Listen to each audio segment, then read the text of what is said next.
The phone rang at 2 in the morning. Hazel Reed had been awake. She was almost always awake at that hour.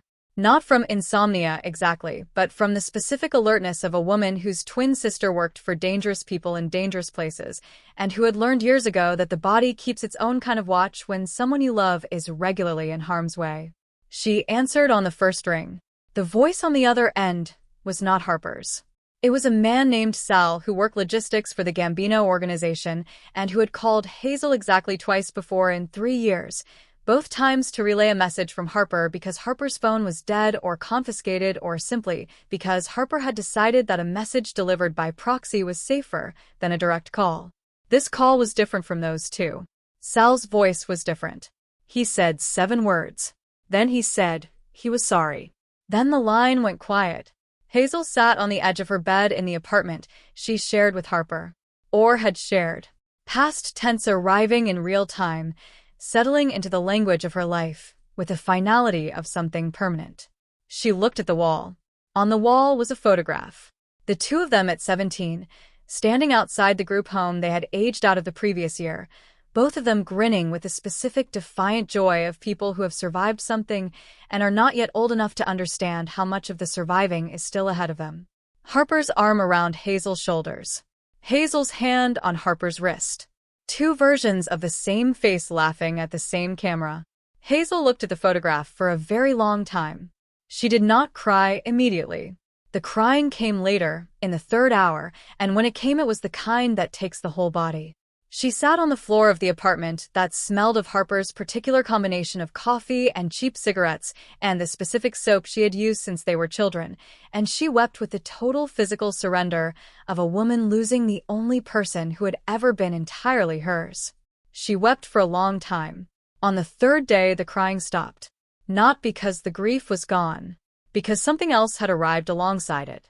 Something cold and purposeful that did not require tears because it had a different kind of energy. She sat at the kitchen table with her hands flat on the surface, and she thought about what Sal had said in those 7 words. She went down covering the boss's retreat. The boss. Carlo Gambino. The man Harper had worked for across 4 years.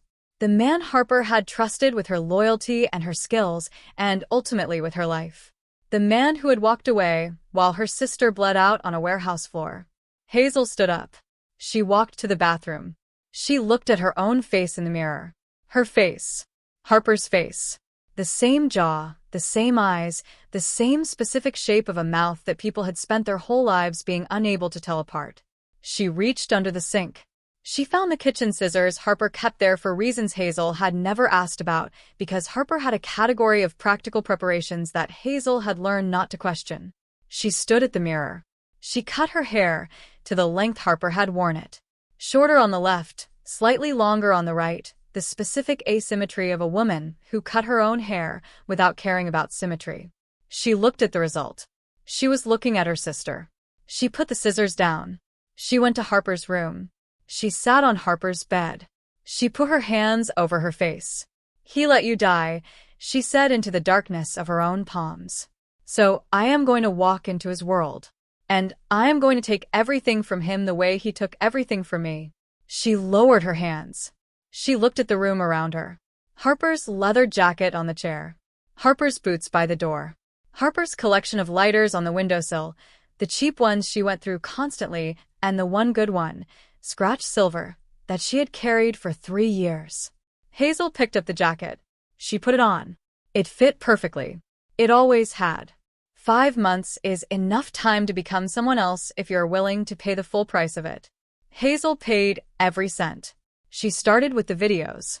Harper had been the kind of person who documented things casually, phone footage of herself talking, of herself arguing, of herself laughing at things. Hazel watched now with the focused attention of a student studying a language she needed to be fluent in before the exam. She could not fail. She watched Harper move. The way her weight shifted to her left hip when she was relaxed. The way her chin came up slightly when she was about to say something she found amusing. The raspy quality of her laugh, the result of years of cigarettes she had started at 15 behind the group home when stress needed an outlet. Hazel did not smoke. She started. She learned Harper's walk from a 20-second video of Harper crossing a parking lot. She practiced it for 3 weeks until it stopped feeling like imitation and started feeling like memory. She found a trainer, not a gym trainer, a man named Rector who had done security work for people she did not ask too many questions about and who, when she explained what she needed, looked at her for a long moment and then said he would see what he could do. He could do considerable.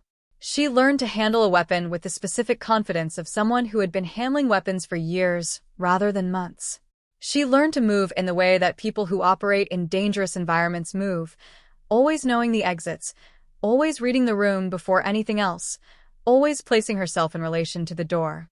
She learned the Gambino organization, its structure, its hierarchy, its internal language.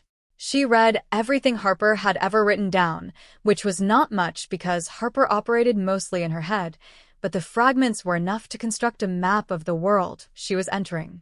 The internal conflict was the hardest part. Hazel was, by nature, the still water to Harper's wildfire. She solved problems with patience and precision. She did not raise her voice. She did not make decisions from impulse. She thought before she spoke and usually decided that speaking less was more accurate than speaking more. Harper had been the opposite of all of this. Harper had filled rooms with her presence before she cleared the doorway. She had laughed loudly and argued fiercely and made decisions at speed and lived with the consequences without much retrospective hand-wringing because Harper had understood that in her world hesitation was more dangerous than error. Hazel had to become this. She practiced alone in the apartment. She stood in the center of Harper's room, and she let herself be loud. She argued with the walls. She laughed at nothing until the laugh stopped sounding performed and started sounding real. She threw things, which Harper had done occasionally when frustrated, and felt the specific foreignness of it, the waste of energy, the imprecision. She did it anyway. On the last evening before she was ready, she sat at the kitchen table with Harper's lighter in her hand, and she looked at the photograph on the wall. "I need to borrow your face one more time," she said. "I know you would hate this plan. You would tell me to leave it alone. You would tell me that you knew what you were signing up for, and that I should go live my life." She looked at the photograph. "You were always wrong about the things that mattered most to me," she said. This is one of those things. She put the lighter in her jacket pocket. She burned the childhood photographs. Not from coldness. From necessity. Hazel Reed could not exist anywhere that Carlo Gambino's people might find her. Hazel Reed was a loose thread that could unravel everything. She watched the photographs burn in the kitchen sink. She turned on the tap. She walked to the door. Only Harper remained. The club was called Nero's and it occupied the ground floor of a building in the northern district that the city's licensing authorities had presumably been persuaded to regard as a legitimate entertainment venue. Hazel had watched it for 2 weeks from across the street. She knew the entry patterns, the security rotation, the specific window at 11:15 on a Friday when the primary door guard stepped inside for 8 minutes to collect the evening's cash summary. She arrived at 11:17. She walked through the door. The music was loud, and the lighting was low, and the room was full of people who occupied the particular space between legitimate wealth and its opposite, dressed expensively, moving carefully, the specific social performance of a world that operated on unspoken rules. The room registered her arrival before she was 3 steps inside. She saw it travel. One man turning to look, then the man beside him, then the ripples spreading outward as the recognition hit, and the disbelief followed immediately behind it. A glass stopping halfway to a mouth. A conversation breaking off mid-sentence. A chair scraping back. She did not stop walking. She walked toward the private section at the back where the table arrangement and the quality of the men standing near it told her everything she needed to know about who was sitting behind them. The men separated for her. Not because they wanted to. Because they did not know what else to do with a dead woman walking toward them with the particular unhurried confidence of someone who has not received the memo about being deceased. Carlo Gambino stood up. She had seen photographs. The photographs had not prepared her for the reality of him. He was taller than she expected, with the specific physical authority of a man who had operated in dangerous spaces long enough that his body had made permanent adjustments to that fact. Dark eyes that moved across her with the rapid precision of someone processing a serious anomaly. A face that was controlled in the way of someone who had learned that showing what you felt was a form of vulnerability he could not afford. He stood. He looked at her. The room was not silent, but it was quieter than it had been. Hazel gave him Harper's smile. The one from the third video. The one Harper wore when she found a situation genuinely entertaining, slightly lopsided, the left corner higher than the right. "Did you really think," she said, in the raspy voice she had been practicing for 5 months, "that a few bullets were enough to finish me, boss?" She watched something move across his face. Several things in rapid sequence. Disbelief. Then the sharp, controlled reassembly of a man who does not allow disbelief to sit visible on his features for longer than necessary. He walked toward her. She held very still. The instinct was to step back. She suppressed it because Harper would not have stepped back. Harper would have tilted her chin up. She tilted her chin up. He stopped in front of her. Close. The specific proximity of a man who uses physical space as an assessment tool. He was looking at her face, her eyes, her mouth, looking for the seam where the impossible thing showed its edges. Then his hand moved. Not to strike. To grip. His fingers closed around her throat with a controlled pressure that communicated clearly that the pressure was a fraction of what it could be. She did not flinch. Harper would not have flinched. "You smell different," he said. His voice was very quiet. The most dangerous version of quiet. "Why do you smell different, Harper?" She had anticipated this. She had thought about it and prepared for it. Different soap, she had decided. Hospital soap. Antiseptic. Wound treatment. "They kept me in a facility for 2 months, she said. The soap was not optional. He looked at her for another long moment. Then he released her throat. He stepped back. He looked at her with the expression of a man who has filed something important and is not yet ready to share his conclusions. "Sit down," he said. "We have things to discuss." Hazel sat down. She was inside. Now came the harder part. Dante Ricci did not like her. Carlos, head of security, had been Harper's most consistent rival inside the organization for 3 years. Harper had described him in one of her phone recordings as the kind of man who cataloged everything and trusted nothing, and was correct about threats 60% of the time, which made him dangerous and annoying in equal measure. Hazel understood within 48 hours of being inside the organization that Dante's catalog had reopened the moment she walked through Nero's door and that she was the primary entry. He tested her constantly. Not obviously. With the specific subtlety of someone who had learned that obvious tests produced prepared answers. He would reference people and places and events from the organization's history and watch her response times. He would use the internal language, the shorthand, and the specific terminology that circulated in this world, and measure how naturally it came back to her. He asked her about the night of the ambush on the 4th day. They were in the corridor outside Carlo's office, and Dante was leaning against the wall with his arms crossed and his expression professionally neutral, and he said, "Walk me through what happened. From when the shooting started." Hazel had prepared this. She had studied what Sal had told her and what she had been able to reconstruct from other fragments. She gave him Harper's version, the version Harper would have told, minimal and concrete and stripped of anything that couldn't be verified. She was 3 sentences in when she said the wrong word. Not slang. Not a name. A medical term. The word vascular used in describing the wound she had supposedly sustained. A word that lived in Hazel's vocabulary naturally and in Harper's vocabulary not at all. She saw Dante's eyes move. The smallest shift. The addition of an entry to a catalog. She covered it immediately. She added a sentence in Harper's register, rough and dismissive of the detail, the way Harper would have dismissed anything that sounded like she was being clinical about her own injury. The cover was good, but it was a cover, and she knew that Dante had noted the original word underneath it. She needed to be more careful. That evening Carlo called her to dinner. Not a restaurant. The private dining room in the estate where the table was set for 2 and the food was brought by staff who entered and left without making eye contact.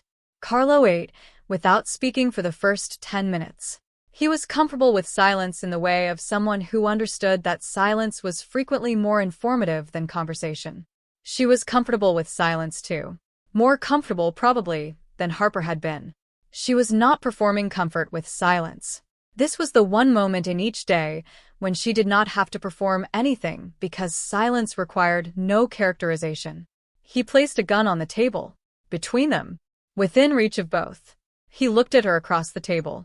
Tell me how you survived, he said. Specifically. All of it. She looked at the gun. She looked at him. She told him the story she had built. 2 months of it. Constructed carefully across 5 months of preparation.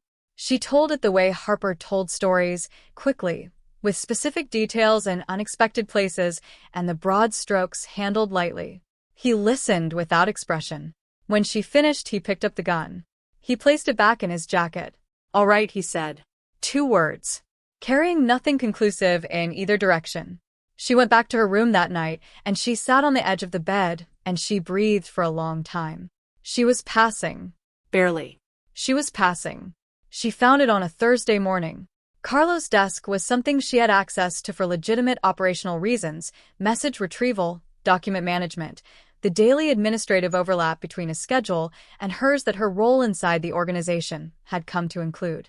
She was looking for a paper when she opened the wrong drawer. The lighter was at the back, behind a small notebook and a folded document. Scratched silver. The specific wear pattern of an object carried for years in a pocket that sees constant use. She picked it up. She knew this lighter the way she knew her own hands. Harper had found it at a market when they were 19. She had paid $3 for it and carried it every day after that, not because she was sentimental exactly, but because Harper attached to objects that worked, and once something worked, she did not replace it. The wear on the metal was from 3 years of daily use. The scratches were Harper's.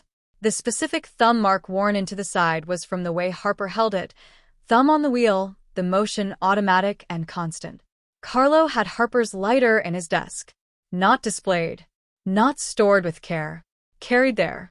In the drawer that held the things he reached for regularly: the notebook, the folded document, the lighter. She turned it in her fingers. She thought about what it meant for a man like Carlo to carry a dead woman's lighter for months. Not as a trophy.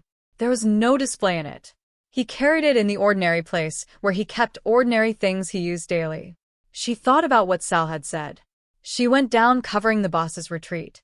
She had heard this as abandonment, as Carlo walking away while Harper bled. She looked at the lighter. She looked at the worn thumb mark. She put it back exactly where she had found it. She went back to the document she had been looking for, and she found it, and she carried it to where it needed to go, and she did her job for the rest of that day with the focused efficiency of someone who is managing new information that has not yet been fully processed.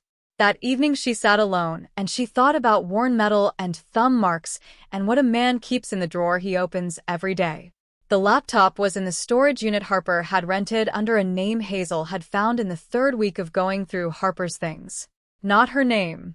A name from a document in the back of Harper's wardrobe that Hazel had almost missed. She had been sitting on the information for 4 months, waiting until she was inside before she accessed anything that might create a trail. She opened the laptop in the storage unit on a Sunday evening. The encrypted file was the 4th item in the directory, named with a date. The date of Harper's death. She opened it. Harper's face on the screen. A video. Recorded 3 days before the ambush.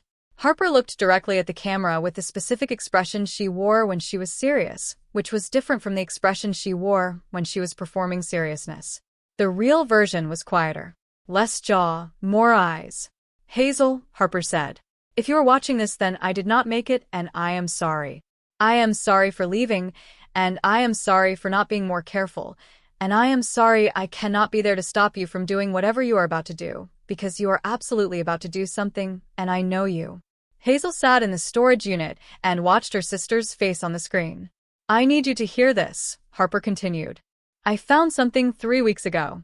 I do not know who to trust with it inside the organization, so I am leaving it here for you in case I cannot bring it out myself. She paused. The ambush is coming from inside, not from Carlo. Someone inside the family is setting up the ambush to remove Carlo during the operation and take control.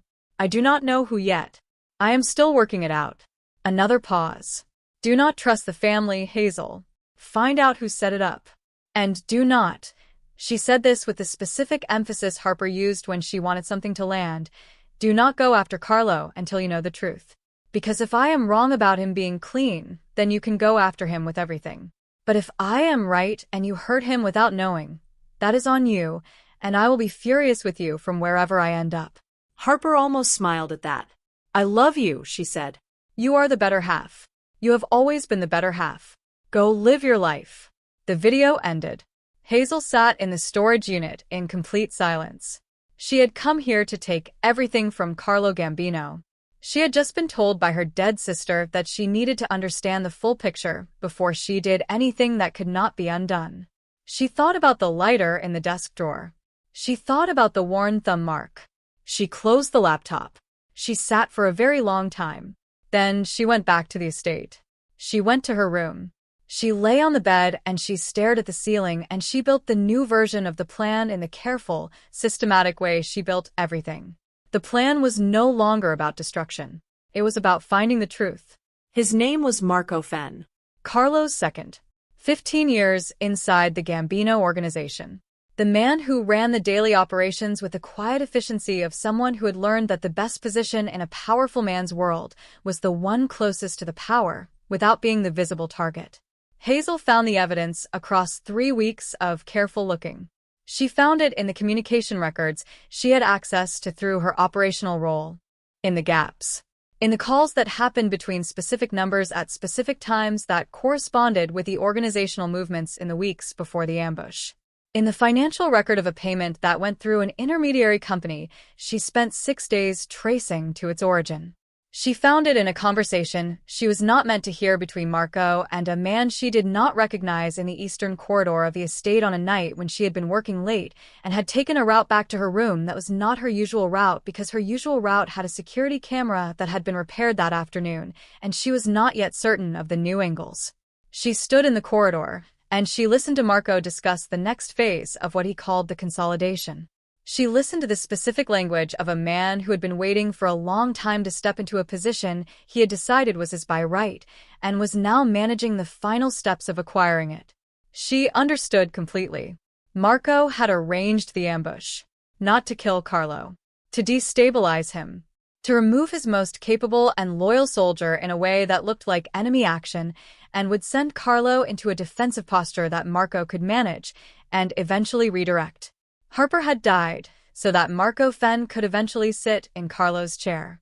Hazel stood in the corridor and breathed very carefully through everything that moved through her in the 60 seconds after she understood this completely.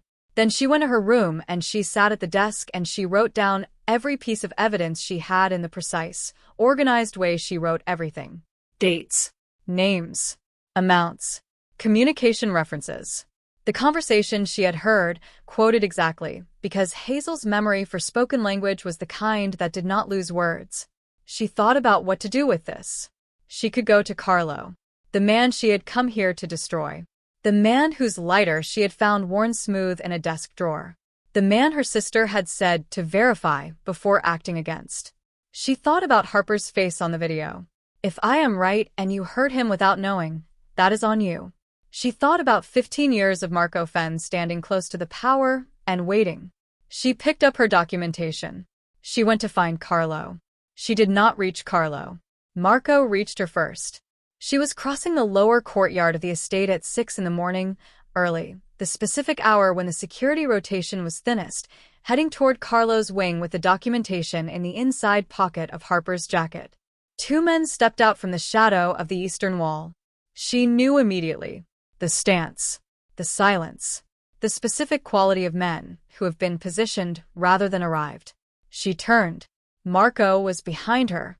He looked at her with the expression of a man who has resolved a question he has been sitting with for some time.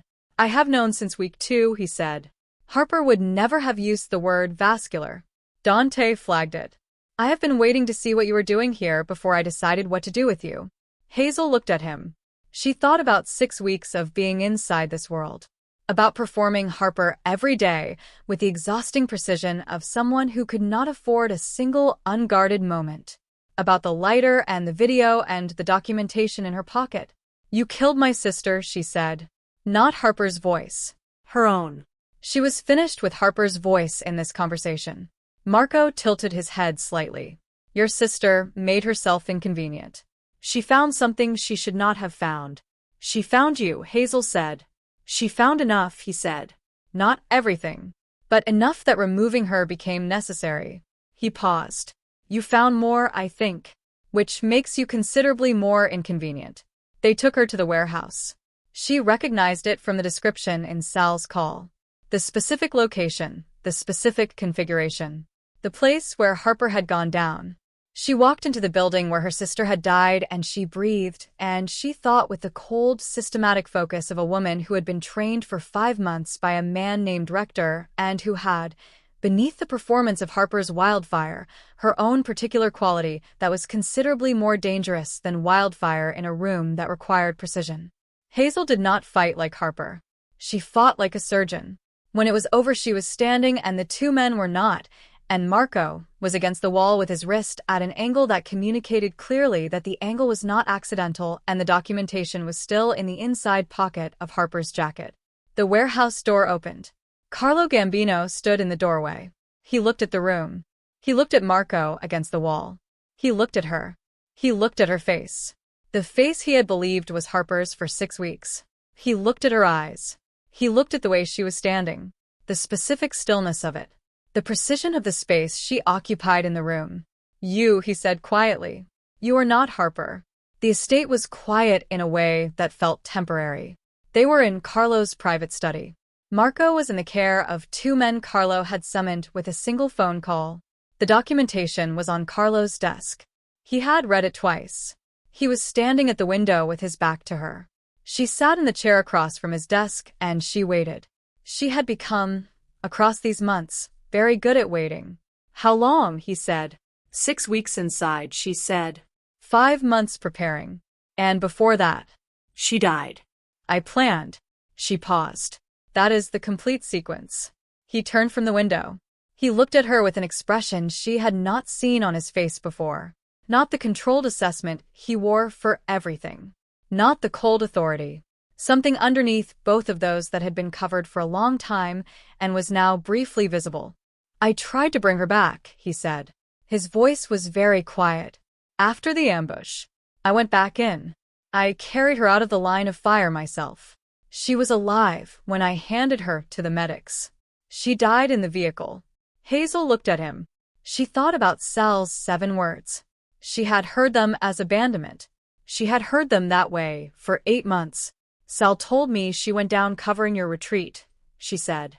She did, Carlos said. And then I went back. He looked at her. I went back, and I am still here, which tells you how that went. She looked at the worn lighter on the desk between them.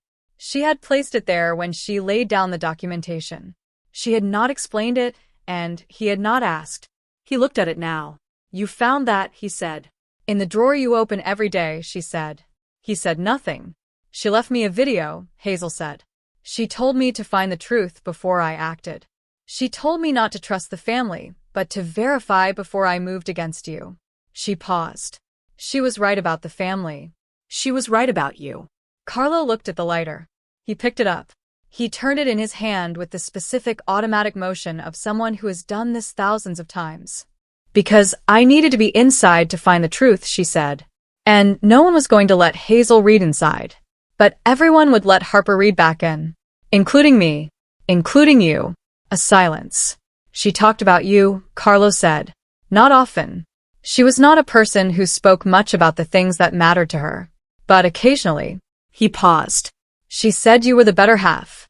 She said you were the one who should have had the ordinary life. She said the same thing on the video, Hazel said. Outside the window, a sound reached them. Not the ordinary sounds of the estate. Something sharper. Multiple sources. The specific quality of a perimeter being crossed by people who were not attempting to be quiet because they had calculated that speed was now more valuable than silence. Carlo looked at the window. He looked at her. Marco's people, he said. He will have a contingency, she said. He has been planning this for years. He will have people outside who move if he does not check in. Carlo was already on his feet. He was already pulling his phone. He looked at her across the desk. Can you fight? He said.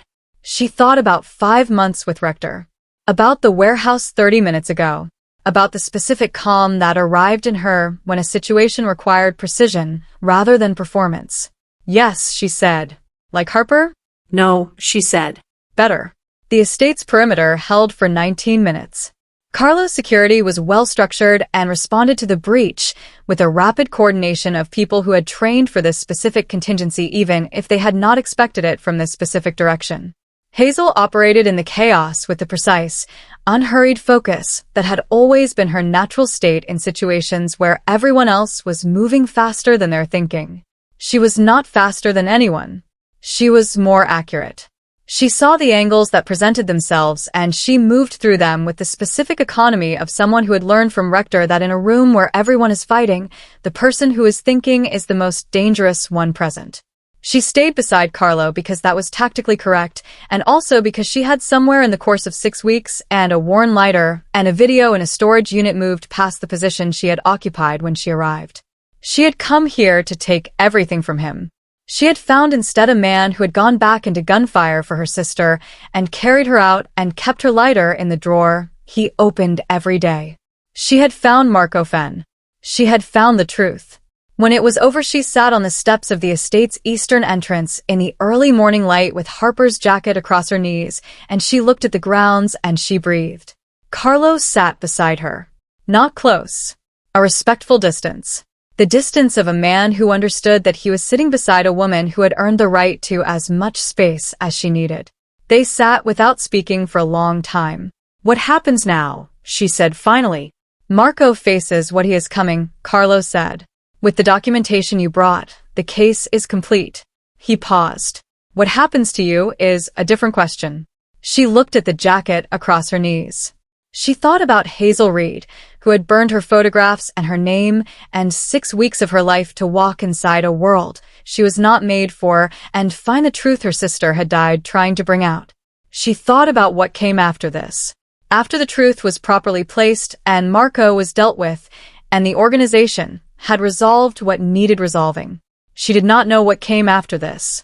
She knew that Harper had told her to go live her life.